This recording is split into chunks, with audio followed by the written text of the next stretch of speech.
Assalamualaikum warahmatullahi wabarakatuh. Sahabat seiman yang dirahmati Allah, kali ini kita akan menyelami kisah luar biasa dari seorang sahabat yang sangat dicintai oleh Rasulullah Shallallahu Alaihi Wasallam. Dialah Zaid bin Harithah, yang dikenal dengan sebutan Zaid al-Hub, artinya Zaid yang tercinta. Julukan ini bukan tanpa alasan. Rasulullah Shallallahu Alaihi Wasallam memberikan gelar itu karena besarnya rasa cinta beliau kepada Zaid, sahabat yang sangat istimewa. Mengapa istimewa? Karena Zaid adalah satu-satunya sahabat Nabi yang namanya disebut langsung di dalam Al-Quran, tepatnya dalam surah Al-Ahzab ayat 37. Tidak ada sahabat lain yang namanya diabadikan secara eksplisit seperti itu. Dan lebih dari itu, Zaid juga menjadi orang kedua yang memeluk Islam setelah Sayyidah Khadijah radhiyallahu anha. Namun perjalanan hidup Zaid tidaklah mudah. Dari seorang anak bangsawan yang terhormat, takdir membawanya menjadi seorang budak. Mari kita telusuri kisah hidup penuh ujian dan kemuliaan ini. Masa kecil yang bahagia. Zaid bin Harithah lahir sekitar tahun 576 Masehi, 47 tahun sebelum hijrah ke Madinah. Ayahnya, Harithah bin Syurahbil, adalah kepala suku Bani Kalb, sosok yang terpandang, dihormati, dan disegani.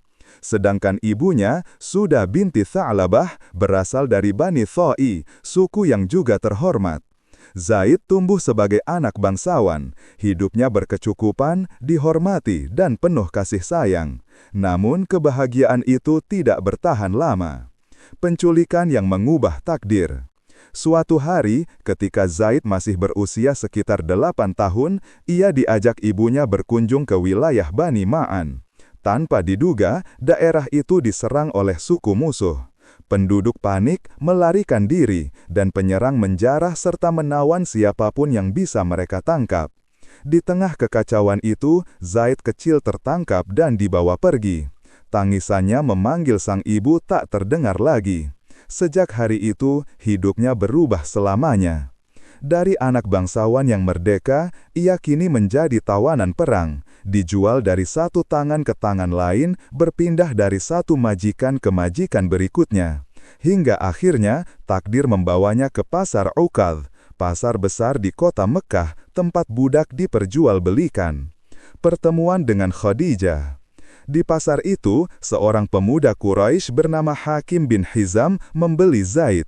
Hakim kemudian memberikan Zaid sebagai hadiah kepada bibinya, Sayyidah Khadijah binti Khuwailid, seorang wanita bangsawan Mekah yang terkenal karena kekayaan dan kehormatannya.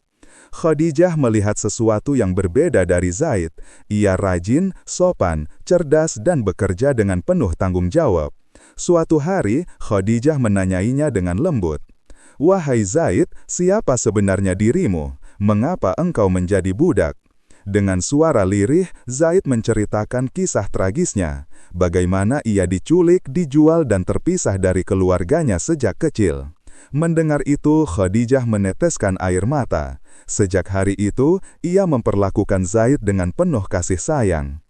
Tak lama kemudian, Sayyidah Khadijah menikah dengan Nabi Muhammad Sallallahu Alaihi Wasallam, dan sebagai tanda cinta kepada suaminya, beliau menghadiahkan Zaid kepada Rasulullah. Menjadi pelayan Rasulullah Sallallahu Alaihi Wasallam. Di rumah Rasulullah Sallallahu Alaihi Wasallam, Zaid menemukan sosok yang luar biasa.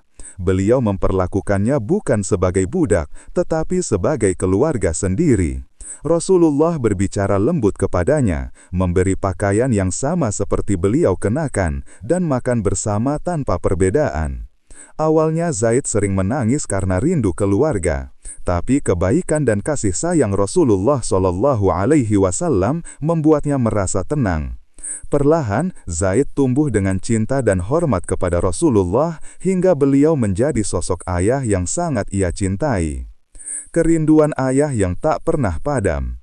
Sementara itu, di tempat lain, Harithah, ayah Zaid, tidak pernah berhenti mencari putranya.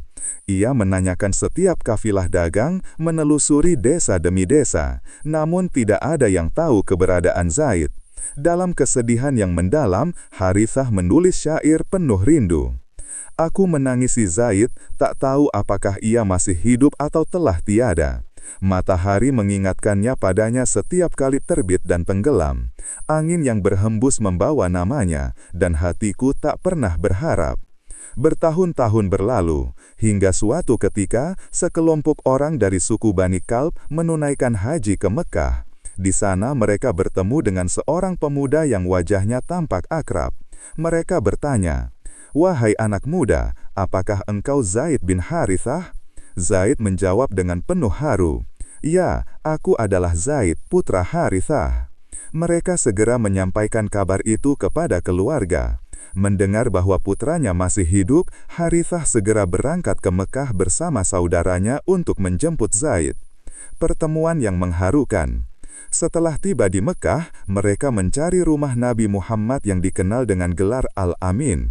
Saat bertemu Rasulullah, Harithah berkata, "Wahai Muhammad, engkau adalah orang yang mulia dan suka membebaskan orang tertindas. Kami datang untuk menebus anak kami. Berapapun tebusannya, kami siap membayar." Rasulullah tersenyum dan menjawab dengan lembut, "Aku tidak akan menjualnya, tetapi biarlah Zaid sendiri yang memilih. Jika ia ingin pulang bersamamu, maka ia bebas tanpa tebusan." Betapa terharu Harithah mendengar keadilan dan kebesaran hati Rasulullah. Lalu Rasulullah memanggil Zaid. Ketika Zaid melihat ayah dan pamannya, ia langsung memeluk mereka sambil menangis. Namun ketika Rasulullah bertanya, "Wahai Zaid, mereka datang untuk menjemputmu. Engkau bebas memilih, pulang bersama mereka atau tetap bersamaku." Tanpa ragu, Zaid berkata, "Aku tidak akan memilih siapapun selain engkau, wahai Rasulullah. Engkau adalah ayah sekaligus pamanku. Di sisimu aku merasa terhormat dan dicintai."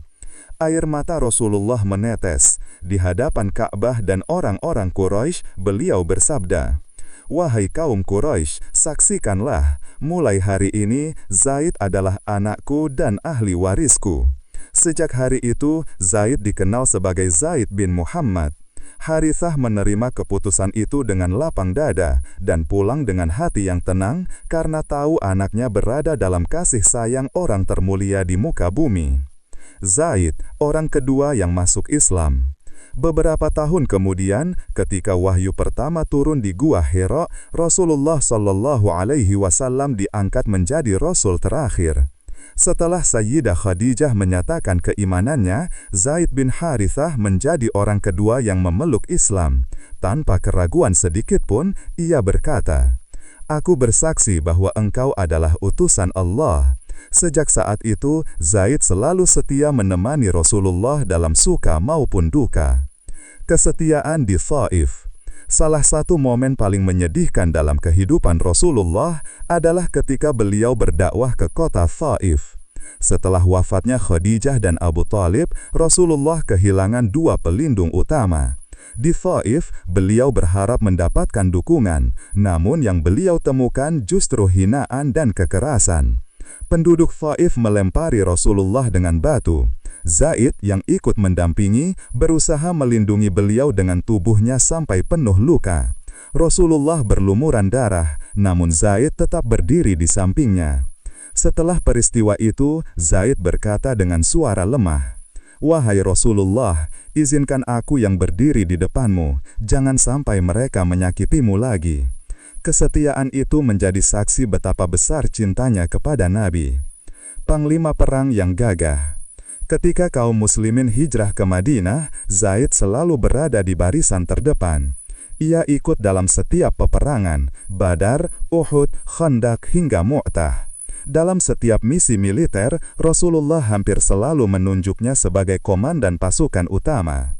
Sayyidah Aisyah radhiyallahu anha berkata, Rasulullah tidak pernah mengutus pasukan kecuali Zaid bin Harithah menjadi pemimpinnya. Perang Mu'tah dan akhir yang mulia. Pada tahun ke-8 Hijriyah, Rasulullah mengirim pasukan ke wilayah Mu'tah di Syam. Jumlah pasukan Muslim hanya 3.000 orang, sementara pasukan Romawi dan sekutunya mencapai 200.000 prajurit. Sebelum berangkat, Rasulullah bersabda, "Panglima kalian adalah Zaid bin Harithah. Jika ia gugur, maka digantikan oleh Ja'far bin Abi Thalib. Jika Ja'far gugur, maka digantikan oleh Abdullah bin Rawahah. Pasukan Muslim tiba di Mu'tah dan menghadapi kekuatan besar, namun semangat jihad membuat mereka tak gentar. Zaid memimpin serangan di waktu subuh dengan strategi cermat, dan beberapa hari pertama, kaum muslimin berhasil menahan serangan musuh. Namun, pada hari ke-6, musuh mengubah strategi dan menyerang sebelum fajar. Dalam kekacauan itu, tombak musuh menembus dada Zaid saat ia memegang bendera Rasulullah. Dengan bendera di tangannya, ia jatuh sebagai syahid pertama di Perang Mu'tah. Bendera itu kemudian diambil oleh Ja'far bin Abi Thalib, lalu Abdullah bin Rawahah, hingga akhirnya perang diteruskan oleh Khalid bin Walid. Kenangan Rasulullah terhadap Zaid.